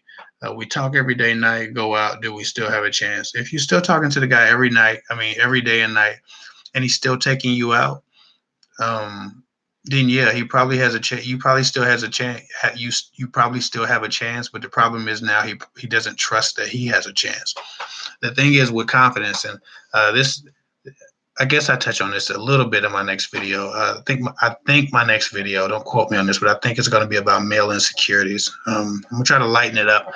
Sometimes I be for lack of a better term, getting people's ass a bit too much. And so I want to make sure that people don't always feel obligated to do anything after they watch my videos. But there's some good things to learn about the point of male insecurity and the more male anxiety, right? And so you were talking with the guy, and then you pulled away from him after 6 months, and you apologize, and y'all still talking, y'all still go out. But at this point, you're wondering if you have a chance, and he's wondering if he actually have a chance. He's wondering if you can pull away again. If whatever caused you to pull away the first time still exists in him, you'll pull away again. He might not trust that you are sure about him, or that you'll stay sure. A lot of times women will change their mind about a man, get with him, be with him for a few months, and then fall out of love with him again. I know that's happened to me a few times where I've been in a relationship, and for some reason or another, somebody just be like, hey, I ain't really feeling this. And then I move on, and then they bamming down my door, crying, trying to get in the house, fight whoever. It's not very assuring to a guy when a woman seems to have a change of heart about him. And he can't identify exactly what caused her to pull away. So unless you've talked about exactly why you pulled away, it might be very difficult to get him to trust the fact that you're stable in your opinions of him and in your feelings and your passions about him. You need to have a conversation about why you pulled away, maybe, and if you got any clarity at all. Sometimes women don't know. People don't know. But yeah, there's still a chance. You just have to be more consistent, and you're probably going to have to go for a lot longer in this good period and having all of this fun. You're going to have more fun for a longer time to get him to forget about the disappointment of losing you the first time. Bug Nita, that's an interesting name. Bug Nita, my wife sent me your question. Bug Nita says, hey, Kev, this guy wanted me to say that I was only dating him, then dropped off the face of the earth when I was honest. And just said, hey, we met on a dating site. Okay, so I get what you're saying, kind of. So basically, he wanted to act like y'all was exclusive, and then when you told him, well, hey, we just kind of met on this dating site, he dropped off the face of the earth. Yeah, I don't know what that guy was on. Sometimes dudes don't even get themselves. Guys don't always know what the hell they're doing. And it sounds like that brother probably thought he liked you a lot, and then he was on the dating site and probably found somebody, clicked on somebody, swiped on somebody, and he got distracted with them. That's just kind of how that works. And you dodged the bullet, because if he's unstable like that, if he's that sporadic, people always talk about spontaneity, but sometimes these people are spontaneously cheating, they're spontaneously talking to other people, they're spontaneously distracted by another butt or another set of breasts. So you got to watch these guys that are spontaneous. But yeah, I don't know what the hell was up with dude. God love freedom. That's a beautiful name. God love freedom. Thank you for the $4.99 super chat. You didn't have a question. I appreciate your support. But if you do have a question, like I said, don't be afraid to ask it. Hold on. What's the best way to introduce your partner to your parent? Okay, I don't know why. Deisha, right. For some reason or another, your question got she said my third time. Hope is a charm. I didn't see the first ones. I don't know why I didn't see the first ones. It's not. It's hiding your question. Maybe you're on my block list or something. Did you say something bad to me one time? Because it's not showing. You deleted message. It's not showing your message, but I can see it, but no one else can see it. So maybe you're on my block list or something. I don't know. Did you say something mean to me one time? She said, "Hey, Kev, what's the best way to introduce your partner to your parent? He's someone I'm considering seriously." It depends on your relationship with your parents. But hell, it don't have to be that damn complicated. Before a date, when y'all both dressed out and y'all going out, stop over there and just chit chat with your parents and introduce them. It doesn't have to be an event. You just make sure he's looking his best. He's presenting himself in a way that your parents think is, holy and acceptable. And just stop by and say, "Hey, we ain't got a lot of time, but we wanted to stop by and say hi." And then introduce them. And that way, you already have an exit. You already have somewhere else to be. So they can't say, "Well, stay a while." No, we actually got to be at the movie at 7 o'clock, so we can't stay too long. I just want you to meet them. Have a good time. Take that 5 or 10 minutes, meet them, schmooze around, and then get the hell up out of there. And that way, you're not obligated to stick around or try to have no conversations because, again, y'all already on y'all way to a date. And that way you can gauge whether or not they like them or how to approach it the next time around when you really do have time. Somebody else sent me another question. Jojo Breeze said, "Wifey, please, can you send him my question? Can you talk about the idea of saving a man or talk about hypergamy?" I don't know what the hell hypergamy is. I'm not going to pretend I know what hypergamy is. I can Google it. I don't know what hypergamy is. Let me look at that up. I'm gonna Google something. I'm gonna look that up because I don't know what hypergamy is, and that might just be some verbiage I don't use. Maybe I'm familiar with the concept, just not the word. I'm about to look that crap up. I don't be pretending to know shit. If I don't know something, I'm not gonna act like I know what the hell is going on. I really ain't. So let me read the hell hypergamy: the action of marrying a person of a superior caste or class. Oh, okay, cool. So I suppose your question is you're saving a man and you're of a superior caste or class, according to Webster or Google. I don't. If you're going to do that, if you're going to save a man, hypothetically speaking, Jojo Breeze, if you're going to be the breadwinner or the higher of the two financially, he needs to have some hustle. I don't understand and believe in these stay at home on the couch men, and there ain't no kids involved. You're not babysitting. You just sitting on your ass or being broke and then marrying up. I think that's a bit weak for a man.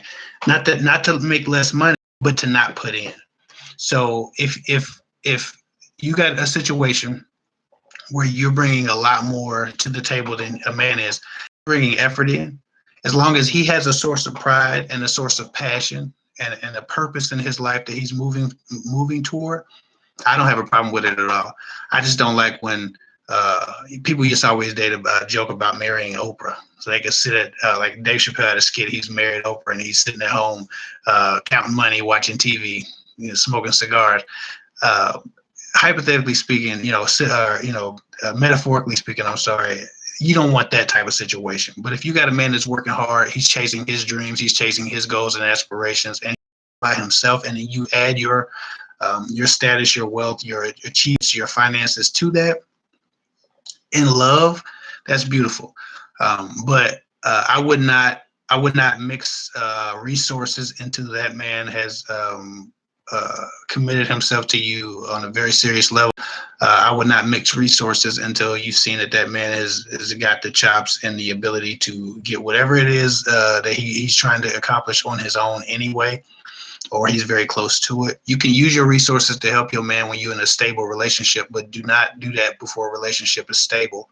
A lot of women be on 60 minutes in the same situation. They come with a lot of it, and a lot of guys just be using these women, and then they disappear, or they use these women. They take them for everything they're worth. They break them off. They divorce them and try to get half. I mean, a lot of scheming get over in some of these people. So you just got to be very careful when you are the breadwinner, or you have a lot to lose coming to anyone, and that's a man or a woman. If you're a man and you got a lot to offer, you gotta be very. You think that if saving him is an adequate terminology to use, then that might not be a good thing. But if you're not saving him and you're just joining him in his journey, and you're on a completely different journey when you're much more accomplished, then that's okay. It's okay that a man makes less.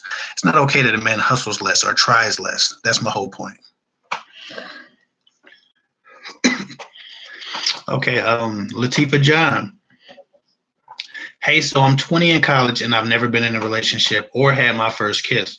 I've had multiple crushes and they've never been mutual. What am I doing wrong? How do I put myself out there? I do not know, because there's a plethora of things that could be going on. Some women, I'm going to be very honest about this, some women don't have a lot of style. Some women aren't in very good shape. Some women don't take very good aesthetic care of themselves. Some women have all of those things and just have poor attitudes or present poorly. There are a plethora, just like men are tall, ugly. I mean, there's always a reason for someone not to be attracted to you. People tell me I'm ugly when they don't like women. Obviously, I'm not ugly, but the point is, a lot of people won't like you. A few people will. A few people will like you a lot. That's the nature of the beast. I don't know who has liked you, who hasn't liked you, who you've turned down, who hasn't turned down. I think at 20, you could have went to a small high school.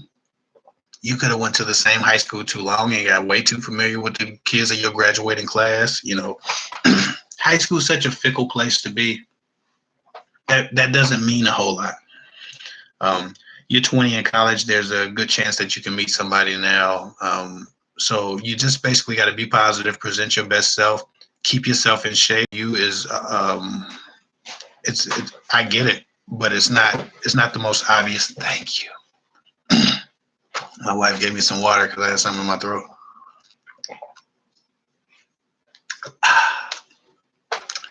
Maybe if I start speaking at a college or something, I'll have somebody bring some water to me. That really helped. Look at that gold shot. But yeah, at 20, you don't really know. Like, there's so many things that could have happened and could have not been happening that it would be very difficult for me to answer that question, Latifah John. But I can tell you this: always present your best self, and don't take it as you've been rejected for the last 7 or 8 years. Just take it you haven't found the person that wants you in the same way you want them. I'm sure people have liked you. I'm sure people have been attracted to you, and you haven't been attracted to them. It's a game of matches, right? And you just haven't found your match yet. But you're 20, and there's plenty of time for that, especially in college. And colleges are huge, and they're full of students. And I just you don't have a whole lot to worry about at 20. The first kiss thing is that doesn't even mean anything. You kiss the person you're supposed to be kissing when the time is right. Especially in college, you just need to go on more dates. You probably haven't been on a lot of dates. And don't rush to kiss the first person that takes you out on a date. Just be cool. Don't worry about when everybody else is having sex, or when everybody else is kissing, or when everybody else is having boyfriends. Your trajectory and your life's path is yours. And don't worry about anybody else's. And that's how you got to have peace about that. Man, water. I guess you can't talk for 2 hours without your mouth going dry. Okay, so I guess I'm through those. Now I can go back to the random questions. Yeah, 20 is a baby. Jay Watt said 20 is a baby. Jay Watt's right. I'm with that. Um, Life to be lived said hypergamy people paint women in a bad light. Okay, I'm down with it. Did I get the wrong definition or something? I don't know. We'll figure it out. Have you ever heard, somebody said, Penelope 416 said, have you ever heard of MGTOW? I am the worst with acronyms. I've seen that in my comment section, but I don't know what the hell that means. So if somebody can tell me what MGTOW stands for, like the words, because I'm not with all these new age acronyms. I don't know what the hell going on. But I probably heard of it. Somebody said, do you believe in no contact? If so, how long? I actually did a video on no contact.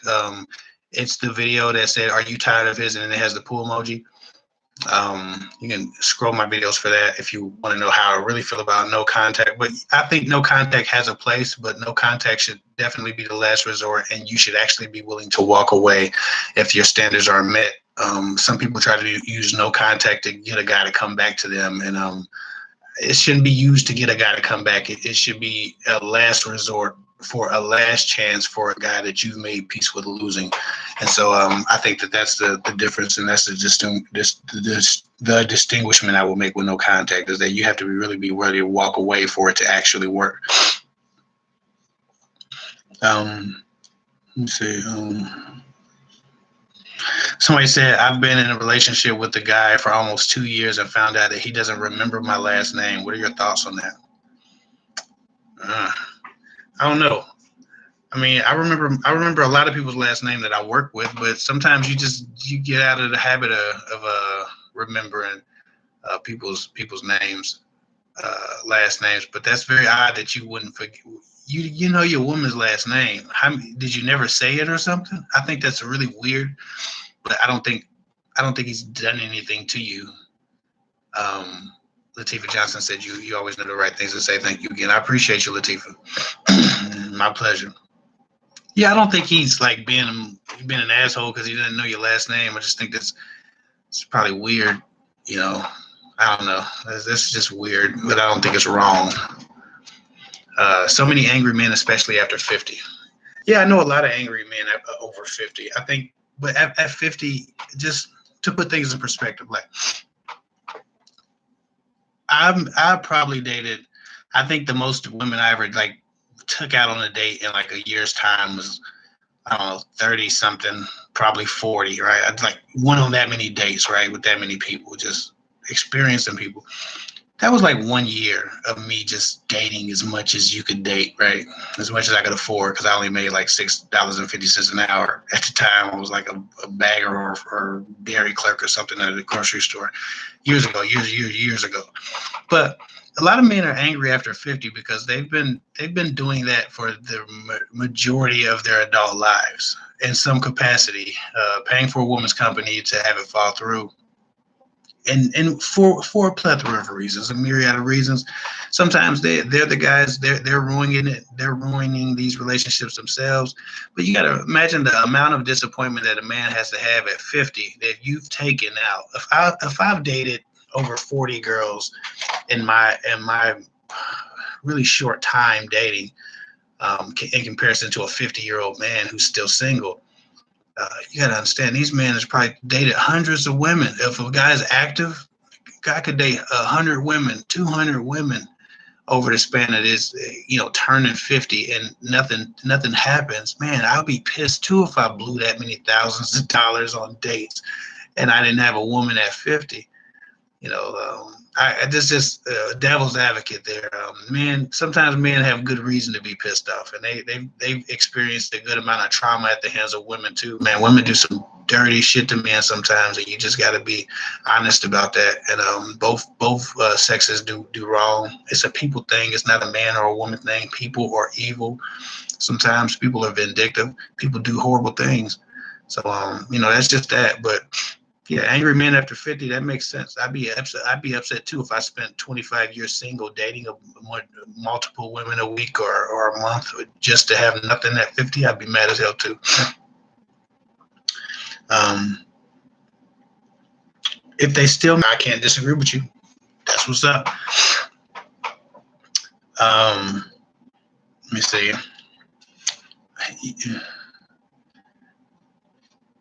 Somebody said, I've been trying to show him for 3 years now, but he don't want to talk about us getting back together. Why?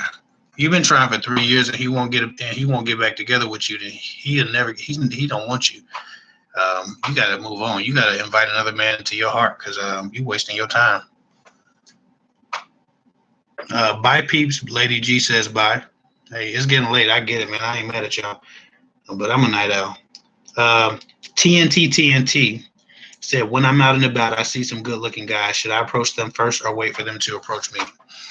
You don't necessarily approach them. By approach, okay, I see you right there. By approach, TNT. I say yes and no. Yes, you can approach them, but not in the way that men approach you. Like a man would approach you, say, "Hey, lady, listen, I think you're very beautiful, and I'd like to take you out sometime. You got a social media account, an email, or a phone number, or whatever. However the guy presents himself to you, but he's trying to make contact and get contact information. A woman shouldn't do that to a man. A woman shouldn't go up to a man and be like, yo, what's your number, dog? That's not how that works. A woman should go up to a man and make conversation, small talk. If you're at the mall and the guy's shopping, make small talk about the items in his bag or, what he's shopping for. Give him the opportunity to see that you're friendly toward him and that you're open toward him. You're not asking for his number. You're just making yourself available to him, but in a very direct way. Nice hat. You can open up with a compliment. Where'd you get that hat? Da, da, da, da. Anytime a beautiful woman comes up to a man and she's giving him small talk, he sees that as an opening. He sees that as, okay, she's talking to me. I'm welcome to her. I'm welcome to bother her, right? And so most men at that point, if they're interested, will try to prolong the interaction until they build up the courage to say, well, what's your name? What's your number? You got a Tinder account? You got a Facebook? You got a Instagram I can follow? You got a phone number you want to give me? Like most men would do that. So it's not about seeing a nice looking man and approaching him and trying to get his number, or introduce yourself. You can introduce yourself. That's cool. But that usually has to lead to you, doing more, which is, I think that steals the opportunity away from him. So like if you're out and about and you see a nice guy, you can go up to him very directly and compliment an article of clothing or his height or his stature or whatever it is. And if he doesn't ask for your number, if he doesn't prolong the interaction, then you have your answer. But you're just giving him an opportunity to check you out and see he's welcome and then make a move. And the men who want you at that point and have a bit of heart, because sometimes a man will want you and still be, afraid. But for the most part, the men who are men enough who want you at that point when you make yourself known to them, kind of aggressively but assertively, not aggressively but assertively, when you make yourself known to them, they'll take it from there. You can still converse with them or whatever, but they'll say, well, shit, you're really nice. Thanks for the compliment. What's your name? What's your number? But you don't go up to a man and be like, hey, I think you're cute and I want to take you out. I want to go out with you. Can you give me a number? That's not how it sets a bad dynamic. It sets a dynamic of him being the prize and you being the pursuer. And it just doesn't end well a lot of times. So when women say, I approach guys all the time and it never works out, it doesn't work out because you go too far. You present yourself to a man. You make your interest known, your casual interest known. But you don't go all the way and be asking a man out, out of the blue. You ain't gonna do no cold pickups on no guys. You can. It's happened to me before. Like I said, I've been approached a good amount by women. But the better way to do it is to make yourself known.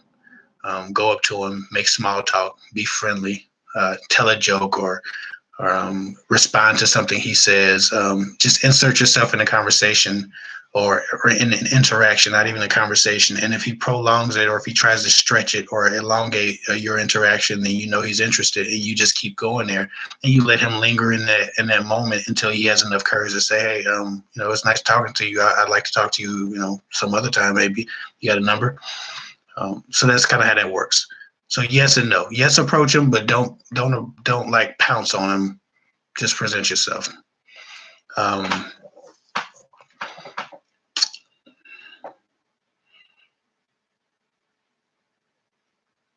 me see. I'm gonna probably get off of here in about 10 minutes. I always do that, and I'll be 30 minutes later. I'm gonna try to stick to my 10-minute goal because I got to catch up on my TV this week. Let me see. Hi, met a guy on a dating site, and we add each other on Facebook. I message him, but he doesn't respond. So I back off. He commented on my pic, but doesn't respond. What do I do now?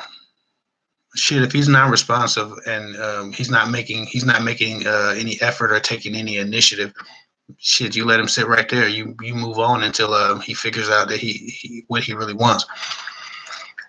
If a man is interested in you and he knows how to use his Facebook, it's not like he's an old dude that doesn't know how Facebook works. He knows he has messages. He knows he's been flirting with women online, so he should expect to receive some kind of response, right? So it's not like he doesn't know what he's doing. If he's not responding to you after you respond to him, then he's just poking you and kind of measuring you. But he's not sure about what he wants. Usually that's indicative of a man who's not quite available, hopes to be available soon, thinks he might be available soon, is thinking about maybe cheating, but not quite available yet. So he pokes around, but then he's kind of non-responsive when women poke back. But he's just testing the waters a little bit. Don't pay no attention to that shit. Make sure a man is giving you the adequate amount of respectable responses in a respectable time frame. Don't chase him and don't keep trying to get his attention. He knows that you've responded. I don't buy all that shit that these guys be on. Apparently I have a. Okay, he was timed out for 30 seconds. Anyway, any advice for living with your boyfriend and not wanting to just be a roommate? I suppose I'd have to get a bit more on your question. You still got to build a relationship. Sometimes, living together can feel like a culmination of everything, and you can start acting like a married couple that's been together for 20 years, and you can stop growing with each other. You always got to nurture the relationship, and that just takes time and effort. Sometimes people work in different shifts and living together, it just kills the relationship. It doles it out. You have to make time for each other. Have to make time to date. And that's especially if you don't have no kids or you don't have anything stopping you right now. It just doesn't make sense for you to be drying out a relationship without any obligations outside of each other.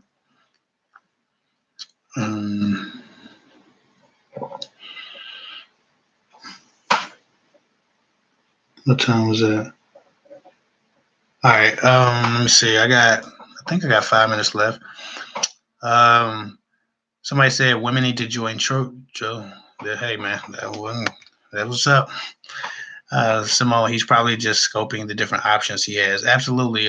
Penelope 416 says, Simone, he's probably just scoping the different options he has.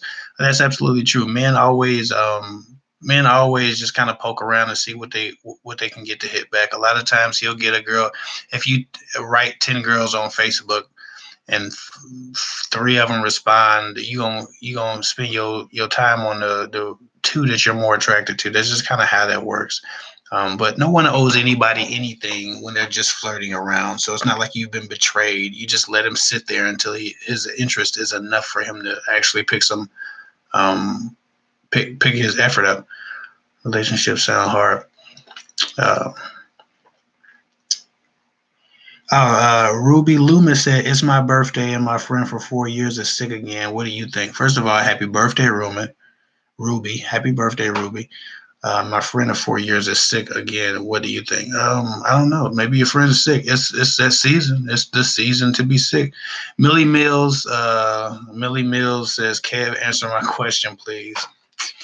I'm gonna see if I can find your question, Millie Mills. I'm gonna scroll up, see what I can find. Okay, Millie Mills, look, I found your question. She said, "What should I do?" Found out this guy I like and shown for a long time talks to an ex.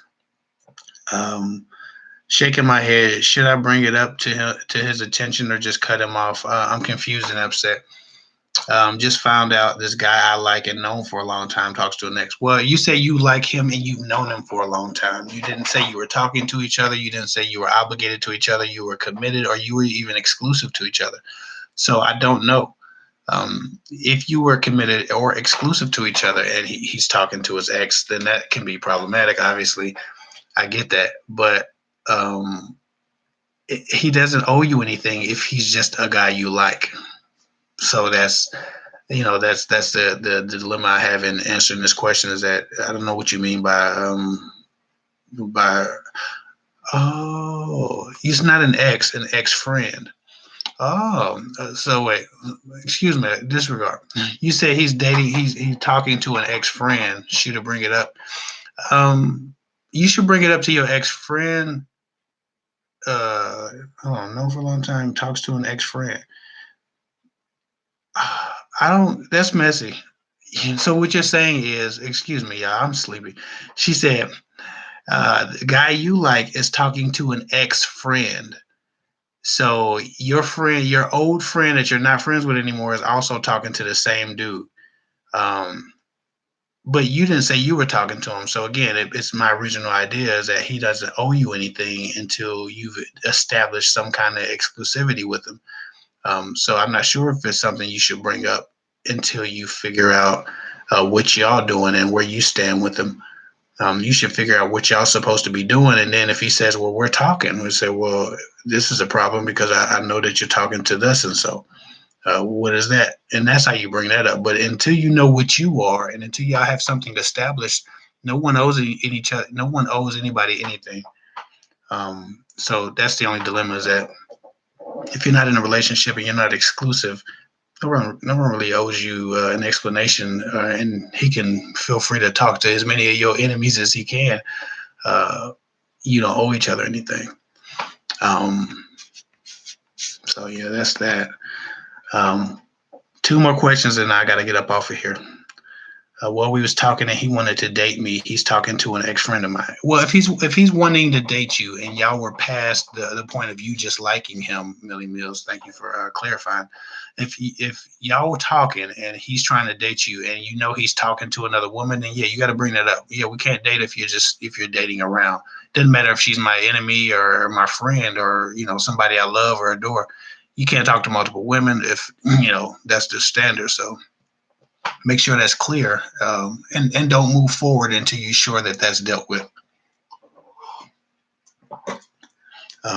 He made me think we were serious. So I just if you thought that y'all was serious, Millie Mills, then yes, you need to cut him off. If the idea behind your relationship was that you were exclusive and then you find out he's talking to somebody else, you need to cut him off before he does more damage to you in the long run.